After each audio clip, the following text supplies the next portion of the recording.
Hi friends, welcome to honey Chittu. முட்டையை வச்சு ரொம்ப சீக்கிரமாக செய்யக்கூடிய ஒரு அருமையான சைட் டிஷ் ரெசிபி தான் பார்க்க போகிறோம். அதுக்கு ஒரு 5 முட்டை வேக வைக்கிற அளவுக்கு தண்ணி எடுத்திருக்கேன். அந்த தண்ணி நல்லா கொதிக்கிற ஸ்டேஜ் வரட்டும். இப்போ 1 டீஸ்பூன் உப்பு சேர்த்துக்கலாம். அப்போ தான் அந்த முட்டையினுடைய ஓடு ஈஸியாக உரிக்கிறதுக்கு வரும்.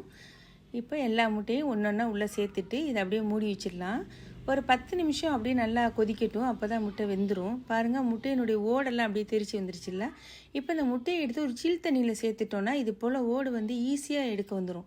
நம்ம உப்புத்தூளும் சேர்த்துருக்கோம், சில் தண்ணியிலையும் சேர்க்குறோம். அப்போ இது போல் ஓடு அழகாக கலண்டு அப்படியே வந்துடும். இது எல்லாத்தையும் நான் 2 பீஸாக கட் பண்ணியிருக்கேன். நமக்கு தேவையான சைஸ் கட் பண்ணிக்கலாம். இப்போ ஸ்டவ் ஆன் பண்ணி ஒரு கடாய் எடுத்து வச்சுட்டு 1 டேபிள் ஸ்பூன் நல்லெண்ணெய் சேர்த்துருக்கேன்.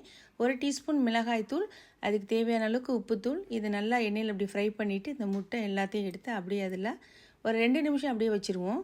இப்போ ஹை ஃப்ளேம்லேயே இருக்கட்டும். பாருங்கள், அந்த மசாலா எல்லாமே இந்த முட்டையில் சேர்ந்து அப்படியே நல்லா ஃப்ரை ஆகி வந்திருக்கு பாருங்கள் அந்த முட்டை. இப்போ எல்லா முட்டையும் எடுத்து இந்த பிளேட்டுக்கு நம்ம மாற்றிடலாம். இது அப்படியே இருக்கட்டும். அதே எண்ணெயில் பெருசாக ஒரு பெரிய வெங்காயம், அதை குட்டி குட்டியாக கட் பண்ணி அதையும் சேர்த்துக்கலாம்.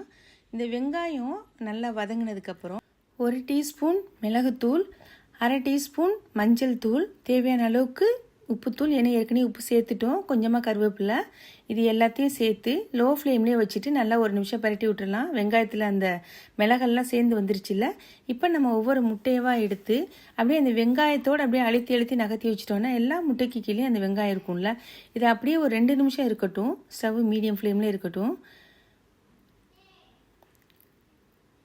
அவ்வளோதான். இப்போ லேசாக நம்ம பரட்டி பார்ப்போம் பாருங்கள். இந்த வெங்காயம், அந்த மசாலா, காரம், இது எல்லாமே இந்த முட்டையில் சேர்ந்து பார்க்கறதுக்கு எவ்வளோ நல்லாயிருக்கு பாருங்கள். சாப்பிடும் போதும் அந்த காரம், அந்த வெங்காயத்தினுடைய டேஸ்ட்டு, இது எல்லாமே சாப்பிட்றப்போ ரொம்ப நல்லாயிருக்கும்.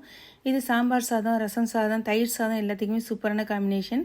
கண்டிப்பாக நீங்களும் இதை ட்ரை பண்ணி பாருங்கள். மறக்காமல் ஒரு லைக்கை பண்ணிவிட்டு உங்கள் ஃப்ரெண்ட்ஸுக்கும் தேவைப்பட்டு அதை ஷேர் பண்ணிக்கோங்க. Thank you friends.